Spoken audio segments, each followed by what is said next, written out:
Olá, bom dia a todos e todas que nos assistem nesta manhã de domingo. É um prazer estar com você. Eu sou o pastor Irênio Silveira Chaves e este é o programa de estudo bíblico à distância da Igreja Batista da Orla Oceânica. Nós temos realizado esse ministério para abençoar vidas e tem sido uma bênção poder fazer isso ao longo desses anos. Temos um vasto material disponível para você tanto em videoaulas quanto em apostilas. Você pode acessar tudo isso através do nosso blog.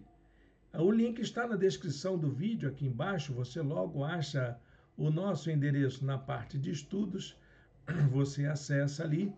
Temos as videoaulas e também as apostilas disponíveis gratuitamente para quem quer estudar a Bíblia e aprender um pouco mais. O nosso estudo bíblico é baseado num método de interpretação das Escrituras que nós chamamos de contextual, uma leitura contextualizada da Bíblia aplicada ao nosso dia a dia. E nesses dias temos estudado o Evangelho de Lucas. Temos chamado carinhosamente este evangelho tão importante das Escrituras como o Evangelho do Cuidado, porque ele é aquele em que Jesus é apresentado mais humano, mais compassivo, mais misericordioso, realizando um trabalho voltado para os excluídos da sociedade. Nós já fizemos essa observação já na primeira aula.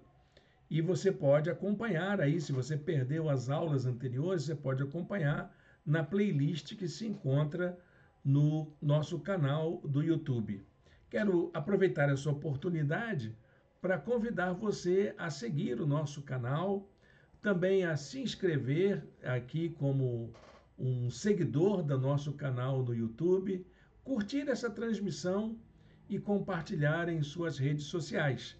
Isso vai ajudar a alavancar aí a audiência e o alcance de pessoas com a mensagem da palavra de Deus. É o nosso ministério, é o nosso trabalho, e você fazendo isso estará cooperando com a gente de maneira bastante decisiva, fazendo com que o algoritmo do YouTube entenda que esse vídeo tem relevância. Bom, gente, sem mais demora, nós vamos passar a nossa apresentação da aula de hoje. Lucas, o Evangelho do Cuidado. Nós já estamos na quarta aula sobre esse assunto. Nosso objetivo ao estudar o Evangelho de Lucas e entendê-lo como o Evangelho do Cuidado é a gente tentar construir uma espiritualidade do cuidado, que é um aspecto que nós entendemos necessário para os dias atuais. Todos os cristãos e cristãs desse tempo deveriam se dedicar a uma espiritualidade muito mais ligada ao cuidado do que aos serviços religiosos. E isso, para nós, é algo muito importante para a nossa orientação.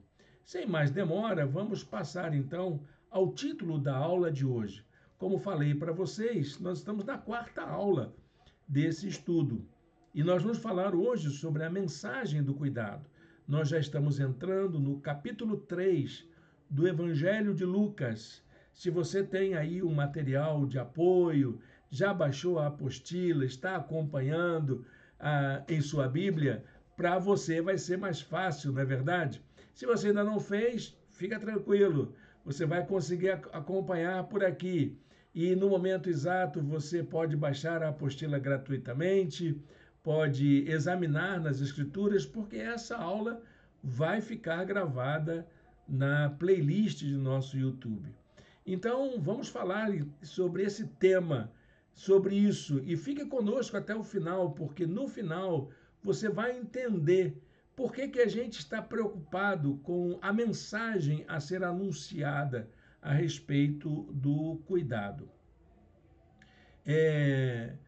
O versículo para a gente se motivar para esse tema é exatamente um que nós já citamos anteriormente e que agora vai ser objeto da nossa análise. E toda a humanidade verá a salvação de Deus. Por que a gente tem que pregar a mensagem? Por que a mensagem do cuidado tem que ser apresentada? Para que as pessoas, de um modo geral, para que todas as pessoas sejam alcançadas pela palavra da salvação que vem do Evangelho de Jesus. A mensagem de Jesus é a mensagem salvadora. E isso só será possível ser entendido se aqueles que já foram alcançados pela graça, se aqueles que seguem Jesus entenderem que o cuidado é o fator número 1 da nossa ação no mundo. Nós não estamos no mundo para sermos uma grande boca falante, mas para sermos braços e pernas, indo ao encontro daqueles que necessitam da salvação. A mensagem da salvação será muito melhor compreendida através das nossas ações, das nossas atitudes, da nossa conduta de vida, do que das muitas palavras que até nós saibamos dizer. É preciso, em primeiro lugar, viver o Evangelho. Caso contrário, a mensagem ficará vazia. Então vamos adiante, porque hoje nós vamos tratar do capítulo 3, dos versos de 1 a 20. Eu entendi que deveria fazer essa divisão, porque essa é uma passagem muito importante para nós entendermos o ministério de Jesus. Essa passagem está inserida nos relatos de Lucas a respeito do ministério de João Batista. Então, hoje nós vamos falar muito sobre João Batista, seu trabalho, sua missão, enfim, tudo que ele enfrentou, sua perspectiva de vida. É disso que vamos falar durante esta aula de hoje. João Batista exerceu um papel fundamental no anúncio da chegada do Messias prometido. Essa mensagem que João pregava era uma mensagem encorajadora. Muitos teóricos, muitos estudiosos do Evangelho de Lucas acham que João Batista ele era um pregador moralista, que ficava anunciando aquilo que as pessoas faziam de errado, falando do pecado. Há muito pregador equivocado quanto a isso, que preferem anunciar uma mensagem condenatória do que uma mensagem de esperança, de encorajamento. Mas João Batista fez exatamente o contrário dos pregadores contemporâneos. Ele anunciou uma mensagem de encorajamento e de alegria para as pessoas do seu tempo. Ele se tornou um evangelista autêntico, porque evangelho é novas de alegria, notícias alegres, boas notícias. É isso que é o evangelho. E nós, como pregadores, pregadoras da palavra de Deus, tanto quanto foi João Batista, temos a tarefa de falar do amor de Deus de forma encorajadora e alegre. Lucas diz assim: e com muitas outras palavras, João exortava o povo e lhe pregava as boas novas. Ah, mas Irênio, aí está dizendo que ele exortava. Você que acha que exortar é dar bronca em alguém. Não, exortar é dar uma palavra de encorajamento mesmo. É estimular, é dizer para as pessoas que elas podem fazer melhor do que elas fazem. É essa palavra que desloca o sujeito da sua zona de conforto para fazer aquilo que ela tem habilidade, está habilitada para fazer. A palavra da exortação é uma palavra que depende de um dom, é um dom espiritual. Pessoas que não sabem exortar só fazem mesmo é dar bronca nas pessoas, é esculachar, é ofender, é muitas vezes até mesmo agir com violência verbal contra o outro. Isso não é exortação. Uma vez uma irmã perguntou: o que a gente deve fazer quando vê o outro no seu erro? Aí eu falei exatamente isso, deve falar palavras amáveis, palavras de encorajamento, porque se não for isso, se não for palavras amáveis e de encorajamento, é melhor ficar calado, é melhor não falar nada. E João fazia isso, só que ele não foi muito. Ele não fez isso o tempo todo. Uma hora ele teve que estourar com as pessoas que abusavam da sua boa vontade. O tempo em que João Batista atuou era dominado pela presença romana. Então era aquela época, como nós já falamos em outra aula, a época da Pax Romana, em que as províncias podiam se organizar politicamente desde que seguissem as regras do Império Romano. E na região da Judéia, na região da Galiléia, estava ali a presença do Império Romano. E Lucas faz questão de registrar essa presença do Império Romano, que era a presença do Pôncio Pilatos e de Herodes, que eram os dois governantes da região. Havia também uma autoridade religiosa, uma autoridade local, que convivia com essa presença romana, que eram a figura dos sumos sacerdotes. Ali me parece que os sumos sacerdotes citados, que é Anás e Caifás, se refere a um com o seu genro, era o sogro e o genro atuando juntos, que era uma forma de governo, a presença da autoridade religiosa dentro da cultura judaica. E o Império Romano, com o seu princípio da Pax Romana, permitia que os judeus se organizassem dessa forma. O Herodes era chamado de tetrarca. Tetrarca. Tetrarca, na verdade, é um semi-imperador, é um quase-imperador. É aquele que responde pelo império ali na região. Então, a região era dividida em 4 partes.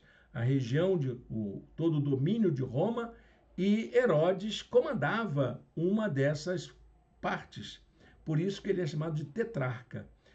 Também estava governando o seu irmão Filipe, que era um dos governadores da parte mais ao norte da Galileia. Então havia muita presença política, presença estrangeira, presença de intromissão, presença de pessoas que não eram da cultura ali na vida da região, que vamos chamar de Palestina, porque era exatamente isso, ainda não se chamava Palestina naquela época desse jeito, como a gente chama hoje, mas era a questão da relação entre Judéia e Galiléia, que formavam o todo do antigo Estado de Israel. A essência da mensagem de João era voltada para o contexto social e político da sua época. Ele falava para que as pessoas pudessem lidar de forma mais compassiva, misericordiosa, com o cenário triste de desigualdade e de injustiça que existia no seu tempo. Como é que você chega a essa conclusão? Comparando os registros de Lucas com o de João e de Mateus. É o que vamos fazer aqui em algumas passagens, para a gente entender o ministério de João Batista. Ele foi o último profeta antes da revelação de Deus em Cristo, antes da chegada do Messias. Tanto que ele nasceu primeiro, eles eram meio que primos, se Maria e Isabel eram realmente primas, eles tinham uma relação de parentesco bem próxima. E João Batista nasceu primeiro que Jesus. Eles tinham mais ou menos a mesma idade, a diferença era bem pouca entre ambos. E ele se tornou, então, um mensageiro da boa notícia do cuidado de Deus sobre a humanidade, porque era essa a profecia antiga. E João está dizendo: a profecia se cumpriu, o Messias chegou. A mensagem de João Batista era de conteúdo messiânico, de acordo com a cultura judaica. Ele foi apresentado, inclusive, como um homem enviado por Deus, como disse João lá no seu Evangelho, capítulo 1, verso 6. Surgiu um homem enviado por Deus, chamado João. A figura de João é muito importante para que a sociedade judaica da época pudesse assimilar o conteúdo daquilo que Jesus iria trazer na sua ação, na sua vida, no seu ensino, na sua pregação, enfim, o que ele iria realizar como missão no mundo dependia em muito da eficácia desse ministério de pregação profética messiânica de João Batista. A prioridade de João era anunciar o Cristo. Ele era exatamente isso. A palavra Cristo, você sabe, é a tradução grega para a palavra Messias. Cristo quer dizer Messias. Toda a vida e ministério de João Batista foi direcionada para preparar o caminho para a chegada de Jesus. Inclusive, você vai encontrar lá em Isaías capítulo 40, dizendo que essa figura seria muito importante para preparar o caminho para a chegada do Messias. E João, então, assumiu isso.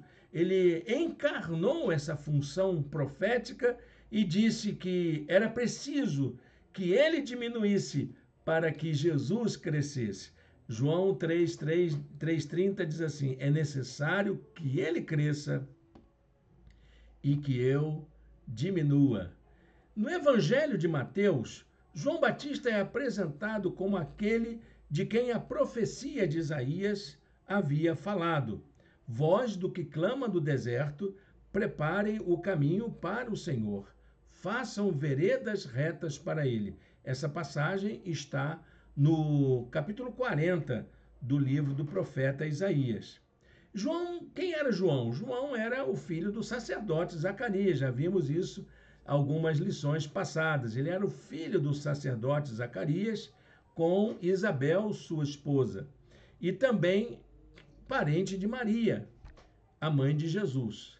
Era uma pessoa, então, muito próxima da figura do Messias, mas também muito próxima da cultura, da espiritualidade, da religiosidade do povo. João era uma pessoa comprometida com a cultura do seu tempo, com sua família. Ele trabalhou junto com o seu pai até ele vir a falecer. Há um registro da tradição histórica que dá conta de como foi a vida de Jesus. Diz até qual foi o dia que ele nasceu. O dia que ele nasceu é 24 de junho, que é considerado no calendário católico o dia de São João. Então, aí, só para registro importante dessa data, é o dia de São João porque foi o dia que ele nasceu, segundo a tradição. Não está na Bíblia essa informação. São registros históricos da época que os pesquisadores chegaram à conclusão dessa data. A tradição registra que João Batista perdeu seu pai quando ele era ainda adolescente. Por causa disso, ele precisou cuidar da sua mãe. E ele, então, cuidou da sua mãe até que ela viesse a falecer. A figura de João é muito importante também no sentido de deixar um exemplo de relação com a sua família. Ele tinha um apego muito grande ao seu pai, que era muito idoso, e também a sua mãe, que era uma mulher devota, temente a Deus, uma mulher de fé, uma mulher de sensibilidade espiritual, e ele tinha muito apego à sua mamãe e cuidou dela até a sua morte. Quando a sua mãe faleceu, ele então muda a sua vida de rumo, ele direciona a sua vida para outro aspecto. Alguns dizem até que os pais de João Batista fizeram o antigo voto, chamado voto de Nazireu, ou aquele voto de que a pessoa é consagrada a uma vida dedicada ao trabalho divino, uma vida completamente despojada dos valores sociais, dos valores materiais e vivendo para a missão para o qual ele entendia que Deus estava querendo usá-lo. Então, João passou a se dedicar à profecia. E ele se tornou um profeta peregrino. Ele se localizou na região do deserto da Judéia, nas proximidades do Rio Jordão. Sua pregação era acompanhada da prática do batismo, que eram os banhos de ablução, mergulho mesmo. A palavra batismo quer dizer mergulho nas águas do Rio Jordão, como um símbolo de arrependimento de pecado. Era possível a pessoa corrigir a sua vida, dar um ponto final à sua vida de problemas, passando pelas águas do batismo, como se fosse um recomeço, um reinício para uma nova fase, para um novo tempo. João Batista é uma figura muito interessante, não é mesmo? Ele era um pregador que falava da profecia messiânica, anunciava a chegada de um novo tempo e aí dizia para as pessoas que elas precisavam se arrepender e entregar a sua vida a um novo propósito. Ele percorreu toda a região próxima do Jordão, pregando um batismo de arrependimento para o perdão dos pecados. Ele não dizia que as pessoas estavam condenadas, mas dizia que havia uma nova chance, uma nova oportunidade, porque todo mundo tem problema. Quem é que não tem pecado, não é mesmo? Então você não precisa ficar apontando o dedo para o pecado do outro, ressaltando os pecados alheios, mas dizer que as pessoas têm uma nova chance, porque, como diz Paulo, todos pecaram e destituídos estão da glória de Deus. Mas em Cristo Jesus, com a chegada do Messias, com esse novo tempo do reino de Deus, será um novo tempo de vida. Era essa a mensagem de João Batista. João adotou um estilo de vida simples. Ele era conhecido por causa das suas práticas. Ele vivia como um verdadeiro eremita. Diz a Bíblia lá em Mateus capítulo 3, verso 4. As roupas de João eram feitas de peles de camelo e ele usava um cinto de couro na cintura. O cinto era um símbolo da sua função profética. O seu alimento era gafanhotos e mel silvestre. Veja que era uma vida completamente despojada, destituída de valores materiais, dedicada exclusivamente a um ministério itinerante, um ministério peregrino na região do deserto da Judéia. Sua mensagem apresentava 3 conteúdos básicos. Quando João pregava, tinham 3 pontos. Na nossa igreja temos um jovem que repara a minha maneira de pregar. Então ele iria reparar também a maneira de pregar de Jesus. Jesus pregava o sermão de 3 pontos. João Batista, né? Pregava um sermão de 3 pontos. Quais são os pontos? Ponto número 1, a necessidade de arrependimento de pecados. Ele dizia, arrependam-se, arrependam-se. Ponto número 2, a proximidade do reino de Deus, porque o reino dos céus está próximo. E o terceiro ponto, o anúncio da vinda do Messias. Ele é aquele que vem depois de mim, cujas correias das sandálias não sou digno de desamarrar. João capítulo 1, 27. Era isso que ele falava o tempo todo, ele pregava o reino de Deus. O tempo do cumprimento da profecia messiânica é lembrado como um tempo de justiça, porque nesse tempo da chegada do reino de Deus, no dia do Senhor, haveria então uma reparação de toda a maldade, de todas as coisas que o povo de Deus sofreu, de todos os abandonos que o povo de Deus praticou. Era o tempo de corrigir a caminhada para poder ajustar os rumos dali para frente. Então, o aspecto da justiça é lembrado exatamente nessa circunstância. Corrigir o que foi feito até então para que a caminhada ganhe o novo rumo. Diante do quadro de desigualdade social, da opressão dos poderosos, a mensagem de João não foi bem recebida. E preste atenção, meu irmão, minha irmã, você que é pregador, pregadora, se você for falar da justiça, do amor de Deus para com os mais vulneráveis, principalmente os mais pobres, essa mensagem não vai ser muito bem entendida pelas pessoas de qualquer tempo, principalmente do tempo que nós vivemos. Você será confundido com alguma ideologia de esquerda, alguma ideologia progressista, porque você está falando do direito do mais vulnerável. Mas Jesus, quando ele veio para fazer essa correção, para corrigir essa maneira equivocada de entender a sociedade e fazer com que as pessoas entendessem que todos e todas são dignos de oportunidades iguais. João Batista, então, não foi compreendido, ele ganhou inimigos, ele conquistou desafetos naquela época, inclusive entre os poderosos. Mas, embora ele tivesse os seus desafetos, ele também tinha aquelas pessoas que davam crédito à sua palavra. Lucas ressalta 4 características do tempo de João Batista. Vamos ver quais são essas características, onde a mensagem se encaixava, a mensagem de João se encaixava como luva. Era um tempo de fazer ajustes na vida. Era isso, as pessoas estavam ali percebendo que alguma coisa deveria acontecer para mudar. Todo vale será aterrado, registra Lucas. João falando, né?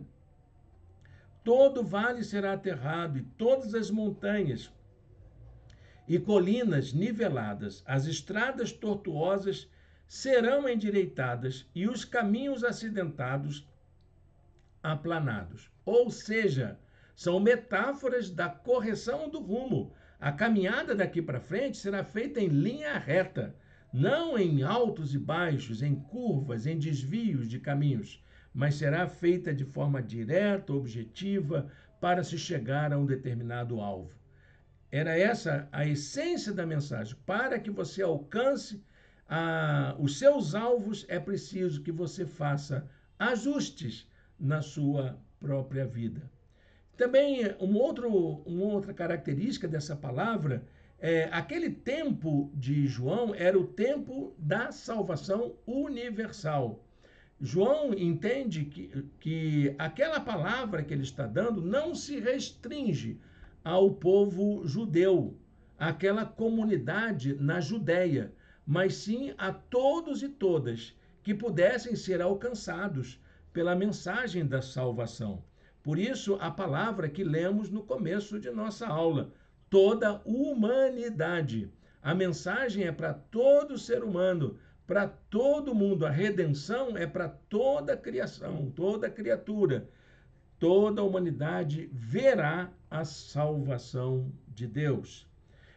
Terceira característica desse tempo de João era o tempo de superação de toda arrogância. João falava diretamente ao povo hebreu, ao povo da tradição abraâmica, aqueles que se achavam os únicos salvos de toda a humanidade. Aquela arrogância de se achar o melhor de todos. Salvação é só para mim e não para os demais. E é para mim porque eu tenho a descendência de Abraão. Ele diz assim: deem frutos que mostrem o seu arrependimento. Não comecem a dizer a si mesmos: Abraão é nosso pai, pois eu lhes digo que dessas pedras Deus pode fazer surgir filhos a Abraão. Ou seja, meu querido, não adianta você bater no peito e dizer: mas eu sou crente, o mal não me atinge. Olha aqui, meu irmão, minha irmã, a mensagem da salvação é para todo mundo. Você não é melhor nem pior do que ninguém. Você é apenas uma pessoa que entendeu a mensagem da graça e acolheu o convite amoroso de Deus. Isso não faz de você um ser humano melhor, faz de você um ser humano redimido pela graça e tem a tarefa de levar esta mensagem para outras pessoas. Apresentar a oportunidade que todos nós temos de uma nova vida, de viver de um modo melhor, uma vida diferente com a graça de Jesus. Não é a religião que vai fazer a gente melhor. Não é a nossa tradição que vai fazer a gente melhor.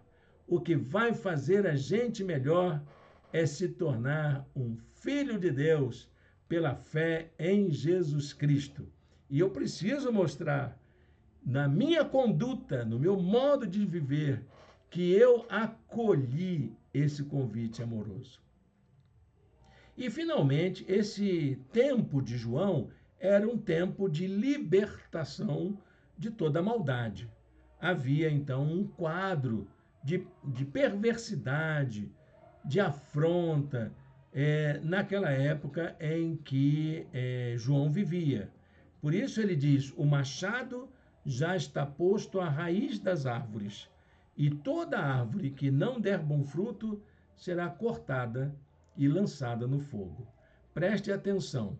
O que o Senhor vai fazer é como faz o agricultor.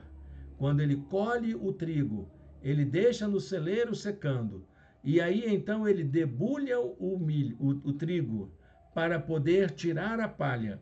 E aí fica trigo e palha tudo junto. Aí ele vai com a pá, enfia no monte de trigo com palha, joga para o alto, e aí então o trigo fica abaixo e a palha é levada para o vento para outro lugar.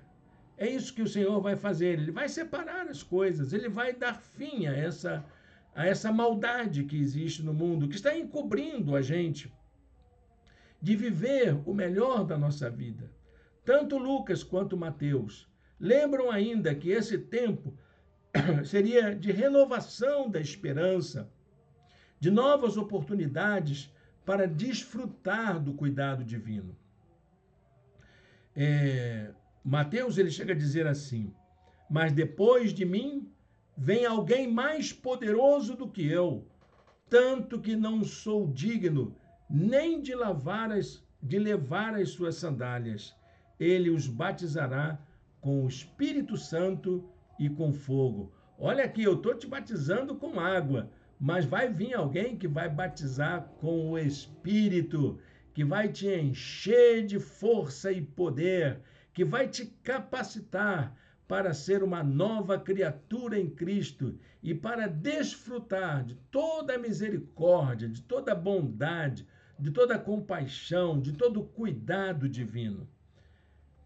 Mateus e Lucas registram também o uso da metáfora da pá, como eu falei, que separa o trigo da palha para se referir a esse novo tempo de renovação da esperança e do cuidado divino.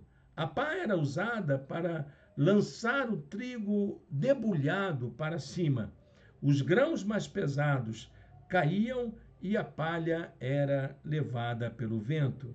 Mateus 3:2, com aquele texto que nós lemos. Ele traz a pá em sua mão e limpará sua eira, juntando seu trigo no celeiro, mas queimará a palha com fogo, que nunca se apaga. Muitas pessoas, então, por causa dessa pregação e dessas circunstâncias culturais, temporais, desse contexto em que a sociedade em que João Batista estava inserido viviam, então muitas pessoas começam a procurar João para se batizar. Havia uma busca, né, dessa prática, porque o banho do batismo, a imersão, como era chamado, ou a ablução, né, era um cerimonial que era muito praticado pelos essênios. Os essênios conheciam essa prática e costumavam, e essa prática se popularizou para que as pessoas se sentissem aliviadas, libertadas do seu fardo de culpa, da sua tristeza, da sua melancolia, enfim, tudo aquilo que fazia com que eles se sentissem desprezados, né? O ritual da imersão em água no Rio Jordão passou então a ser considerado como símbolo de livramento da culpa pelo pecado. E João ele pergunta, mas quem ensinou vocês a fugir dessa ira futura? João dizia às multidões que saíam para serem batizadas por ele. Raça de víboras, quem lhes deu a ideia de fugir da ira que se aproxima? Não fui eu, porque eu não falei de ira. Eu falei de justiça. E Deus vai fazer com que a sua justiça se realize entre nós. Então, essa busca, esse medo do castigo futuro, medo da perdição eterna, sabe essas coisas que crente tem, né? Por que você se tornou crente? Ah, porque eu não quero arder no inferno, porque eu tenho medo da ira futura, eu tenho medo do juízo final. Quem ensinou vocês a ter esse tipo de medo?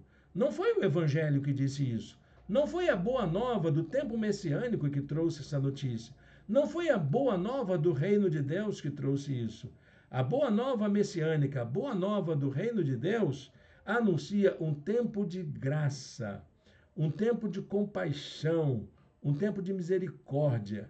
É o cuidado de Deus se tornando presente entre a gente. A gente vai ver Deus cuidando de pessoas doentes, Deus cuidando de paralíticos, Deus cuidando de cegos, Deus cuidando de pessoas surdas, mudas, Deus cuidando de leprosos, Deus cuidando de pessoas pobres, Deus cuidando de estrangeiros. É Deus cuidando das pessoas do seu tempo, através da pessoa de Jesus.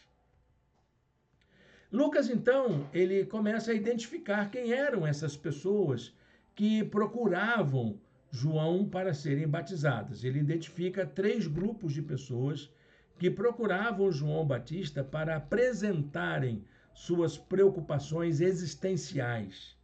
Eram situações que envolviam as principais áreas em que mais deveria haver uma mudança, um ajuste radical na conduta da vida. Quem eram esses grupos? O primeiro grupo, aliás, deixa eu voltar aqui, a pergunta que esses grupos faziam a João era a seguinte: se vai haver esse novo tempo, o que eu devo fazer daqui por diante?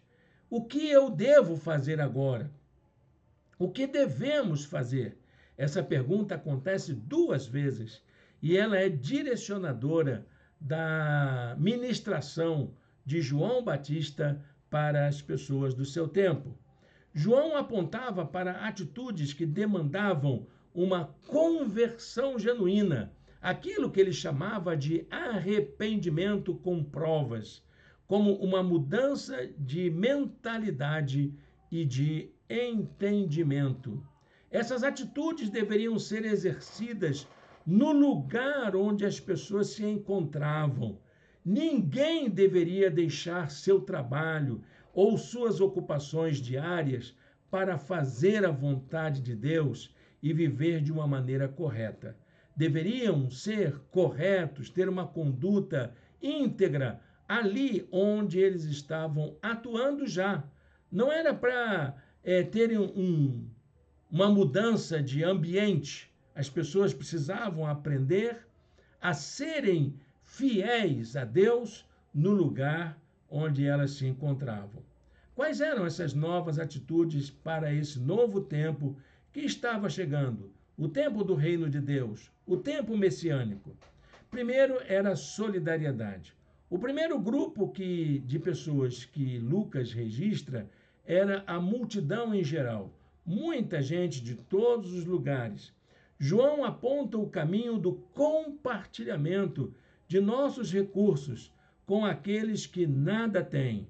Ser solidário com os mais pobres é um sinal de disposição para viver esse novo tempo. Ele dizia: quem tem 2 túnicas, reparta-as com quem não tem nenhuma, e quem tem comida, faça o mesmo. Divida o que você tem com as pessoas mais pobres. Divida o que você tem. Vai lá no seu guarda-roupa, vai lá no seu armário, vê o que está ali, que você pode dividir com alguém, compartilhar com alguém. Não é o que está sobrando, não é o que está velho, não é o que passou da validade, mas aquilo que você tem na sua casa e que você consegue partilhar com alguém. O segundo grupo, ou a segunda atitude, é a honestidade. Essa ideia da honestidade é muito importante para um tempo de grandes corrupções. E quem veio procurar foram exatamente os publicanos. Quem eram os publicanos? Eram os cobradores de impostos para o Império Romano. Então, um publicano normalmente era um cidadão, uma pessoa da comunidade judaica que trabalhava para o Império Romano coletando impostos. Essas pessoas eram muito mal vistas pela sociedade. Ninguém gostava de um publicano, porque sabia que ia fazer cobranças para favorecer o inimigo invasor, aquele que estava dominando no território.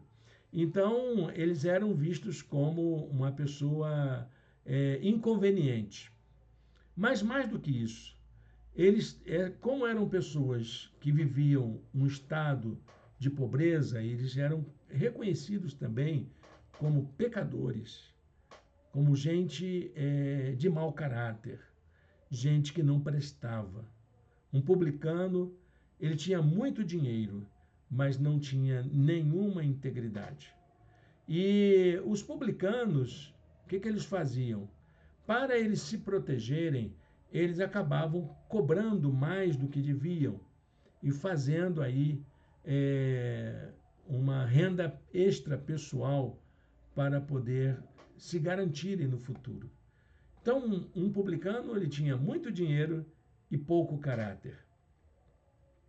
João fala para essas pessoas que elas deveriam ser honestas.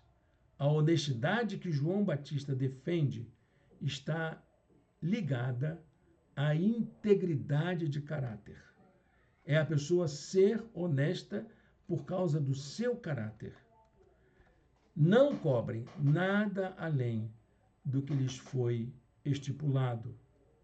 Ele não condena a prática de coletar impostos, mas ele diz que o mal está em você extorquir, em agir com corrupção, em tirar proveito próprio, em usar do seu cargo público, da sua função, para tirar proveito próprio. E a terceira atitude é a humildade. O grupo que se aproxima dele é o grupo dos soldados. Ele não disse se eram soldados pretorianos ou soldados romanos, ou se eram soldados do Sinédrio, porque o Sinédrio também tinha a sua guarda. Ele não diz quem são esses soldados, mas provavelmente eram soldados romanos. O terceiro grupo era formado por alguns soldados. Eles são lembrados que devem evitar a arrogância e a soberba. Então eram militares que se valiam da sua autoridade para exigir determinados comportamentos de submissão. Era arrogância mesmo, aquela maneira truculenta de intervir numa determinada ação, exigir, inclusive, obediência cega e restrita e que sigam as suas instruções, apesar de toda a lei. Então, eles deveriam evitar a arrogância e a soberba, agindo com justiça e compromisso com a verdade. Ser humilde não é ser simplório ou ter que se rebaixar diante do outro. É, acima de tudo, ter compromisso com aquilo que é certo. fazer o que é certo. E é isso que é a justiça. Justiça, como diz um pesquisador norte-americano, justiça é fazer o que é certo. Não pratiquem extorsão, diz João. Nem acusem ninguém falsamente. Contentem-se com o seu salário. Gente, acho que o João precisava dar umas passadinhas por aqui hoje, não é não? Encontrar a multidão preocupada com os seus bens, querendo acumular, não é? Encontrar aí os profissionais públicos querendo tirar proveito, fazer corrupção. Encontrar, inclusive, as autoridades militares, policiais, civis, qualquer um, usando com arrogância contra o próprio cidadão. Acho que precisamos da visita de um João Batista nos dias atuais. O mundo seria um lugar bem melhor se todas as pessoas fossem solidárias, honestas e buscassem fazer aquilo que é certo, adotando um estilo de vida com contentamento e sem se envolverem com atos de corrupção. Concorda comigo? Se você concorda, anota aí nos comentários, deixa a sua palavra. Eu não quero estar aqui impondo uma maneira de entender, mas a gente vive um tempo muito estranho nos dias atuais. Mas a gente olha para trás e vê que nunca foi tão diferente disso, não é verdade? É que as coisas desse tempo nos afetam mais diretamente. Mas como seria bom se essas pessoas ouvissem a palavra de João e mudassem as suas atitudes, não é verdade? Como seria aí um mundo bem melhor? João Batista, ele direcionou sua mensagem para todo o povo, mas também para as elites dominantes do seu tempo. E aí está o seu ponto de discórdia. Ele não poupou nem mesmo a Herodes, o tetrarca, o grande governante da Galileia, chamado aí de tetrarca. Eu já expliquei sobre esse cargo, uma das 4 autoridades ligadas diretamente ao imperador de Roma. Historicamente, esse Herodes do tempo de João Batista não era o mesmo Herodes do tempo do nascimento de Jesus.